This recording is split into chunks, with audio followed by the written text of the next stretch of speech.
Hi viewers and subscribers. Today మనం June 19, 2025 సంబంధించి current affair discuss చేయబోతున్నాం. దీంట్లో ఫస్ట్ వచ్చేసి వికాస్ ఇంజన్ పరీక్ష విజయవంతం. అయితే మనుషులను అంతరిక్షంలోకి పంపించడానికి ఉద్దేశించిన గగన్యాన్ ప్రాజెక్టులో భాగంగా ఈ వికాస్ ఇంజన్ పరీక్షను చేపట్టారు. ఈ వికాస్ ఇంజన్ పరీక్షని ఇస్రో చేపట్టింది.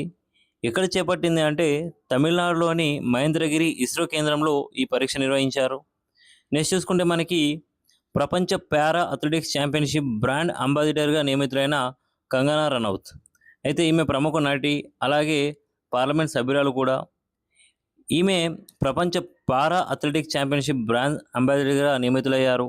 ఈ టోర్నీ సెప్టెంబర్ 26 నుంచి అక్టోబర్ 5 ఈ సంవత్సరంలో ఢిల్లీలో జరగనుంది. సో ప్రపంచ పారా అథ్లెటిక్స్ ఛాంపియన్షిప్ ఢిల్లీలో జరగనుంది.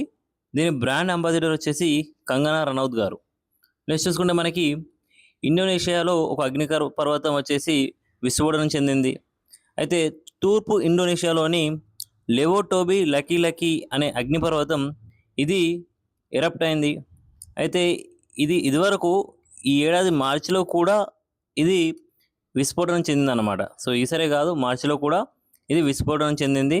ఇక్కడ మనకి ఇంపార్టెంట్ ఏంటంటే లవోటోబి లకీ లకీ అనే అగ్నిపర్వతం ఎక్కడ ఉంటుందని ఇంపార్టెంట్. సో ఇది ఇండోనేషియాలో ఉంటుంది.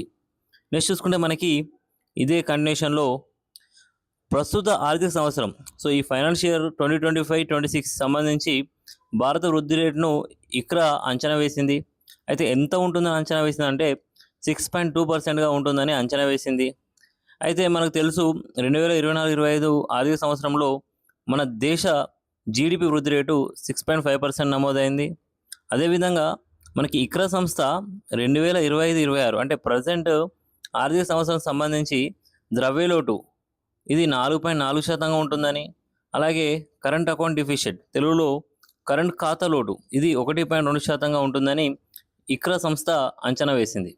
సో వివిధ సంస్థలు కానీ IMF, world bank, SBI, RBI, so ఇలా మన దేశ ఆర్థిక సంవత్సరంలో ఎంత వృద్ధి రేటు సంభవిస్తుంది జీడిపి అనేది వాళ్ళు అంచనా వేస్తారు. సో మనం గుర్తుపెట్టుకోవాలి. నెక్స్ట్ చూసుకుంటే మనకి క్వాంటమ్ 5G సేవలను ప్రారంభించిన BSNL.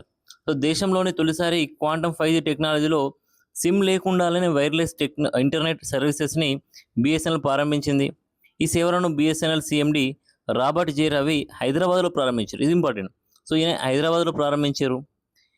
అయితే సెప్టెంబర్ నాటికి ఈ 5G సేవలను BSNL వారు బెంగళూరు, పుదుచ్చేరి, విశాఖపట్నం, పూణే, చండీగఢ్ ప్రాంతాలకు కూడా విస్తరించున్నారు. సో తొలిసారి అయితే క్వాంటమ్ 5G టెక్నాలజీతో దేశంలో తొలిసారిగా వైర్లెస్ ఇంటర్నెట్ సర్వీసెస్ని సిమ్ లేకుండానే మన BSNL ప్రారంభించింది. ఎక్కడ ప్రారంభించారు అంటే హైదరాబాద్లో మొదటిసారిగా ప్రారంభించారు. ఇది ఇంపార్టెంట్. నెక్స్ట్ చూసుకుంటే కరెంటు సమస్యల పరిష్కారానికి టోల్ ఫ్రీ నెంబర్. సో మన రాష్ట్రంలో కరెంటు ప్రమాదాల నివారణకి మరియు సమస్యల పరిష్కారానికి టోల్ ఫ్రీ నెంబర్ 1912 దీన్ని తీసుకొచ్చారు. సో ఈ నెంబర్కి కాల్ చేస్తే మనకి విద్యుత్ సిబ్బంది విద్యుత్ అంబులెన్స్లో వచ్చేసి మన సమస్యల్ని పరిష్కరిస్తారు, ఎలక్ట్రిక్ సంబంధించినవి. సో నెక్స్ట్ చూసుకుంటే మనకి గ్రామీణ ప్రాంత ప్రజల తాగునీటి సమస్యల పరిష్కారానికి టోల్ ఫ్రీ నెంబర్ 1916. సో ఇక్కడ కరెంటుకు సంబంధించి 1912 అయితే వాటర్ సంబంధించి 1916. అయితే ఇది ఎందుకు తీసుకొచ్చారంటే ఆల్రెడీ అంతకుముందు గ్రామీణ త్రాగునీటి సమస్యల ఫిర్యాదుకు మనకు టోల్ ఫ్రీ నెంబర్ 1800-599-4007 ఉండేది. అయితే ఇంత పెద్ద నెంబరు ప్రజలు సింపుల్గా వాడడానికి కానీ సో గుర్తుపెట్టుకోవడానికి కాస్త కష్టమే. అయితే దీనిలో ఉపయోగించడానికి నెంబర్ ఉపయోగించడానికి ఉన్న ఇబ్బందిని దృష్టిలో ఉంచుకొని ప్రజలకు ఈజీ ఉండడానికి ఈ నెంబర్ తీసుకొచ్చారు. సో 1916కి కాల్ చేస్తే గ్రామీణ ప్రాంత ప్రజల తాగునీటి సమస్యలు ఈ నెంబర్కి ఫిర్యాదు చేయొచ్చు. సో నెక్స్ట్ చూసుకుంటే మనకి కేంద్ర సాహిత్య అకాడమీ అవార్డులు ప్రకటన జరిగింది. అయితే బాల సాహిత్య పురస్కారం వచ్చేసి గంగిశెట్టి శివకుమార్ గారు రచించిన కబూర్ల దేవత పుస్తకానికి వచ్చింది. ఇది బాల సాహిత్య పురస్కారం. అదే యువ పురస్కారం వచ్చేసి సురాడ ప్రసాద్ గారు రచించిన మై రావణ పుస్తకానికి వచ్చింది. సో ఇవి రెండు ఇంపార్టెంట్. అయితే ఈ గంగిశెట్టి శివకుమార్ గారు వచ్చేసి నెల్లూరు చెందినవారు. సో అలాగే సురాడ ప్రసాద్ గారు వచ్చేసి విశాఖ జిల్లాకు చెందినవారు. ఈ ఇయర్ మొత్తం 23 భాషల్లో ప్రచురితమైన అంటే 23 లాంగ్వేజెస్లో వచ్చిన పుస్తకాలకి ఈ యువ పురస్కారాలు ప్రకటించారు. యాక్చువల్ 24 ప్రకటించాలి. ఈ ఏడాది డోగ్రీ భాషకి సంబంధించిన పుస్తకాన్ని మాత్రం ప్రకటించలేదు. సో, ప్రెజెంట్ అయితే 23 ప్రకటించారు. అదేవిధంగా ఈ పురస్కారం అంటే ఈ యువ పురస్కారం గానీ, అదేవిధంగా ఈ బాల సాహిత్య పురస్కారం గానీ ఎవరికైతే వస్తదో ఆ గ్రహీతలకి ఒక జ్ఞాపికతో పాటు 50,000 నగదును అందిస్తారు.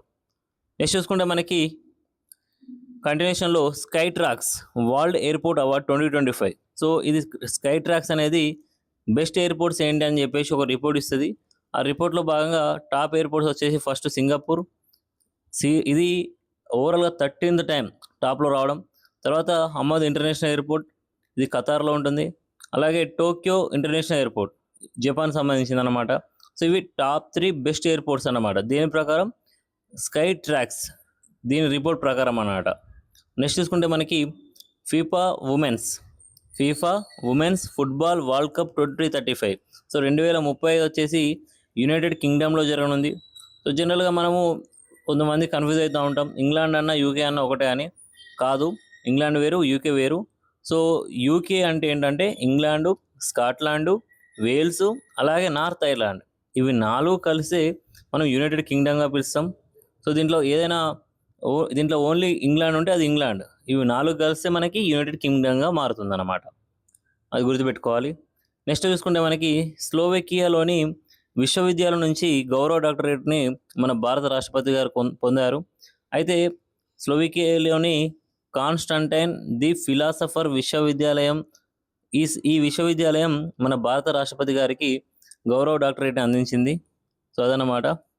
So, thank you. నా ఎక్స్‌ప్లనేషన్ నచ్చినట్లయితే లైక్ చేయగలరు, సబ్స్క్రైబ్ చేసుకోగలరు.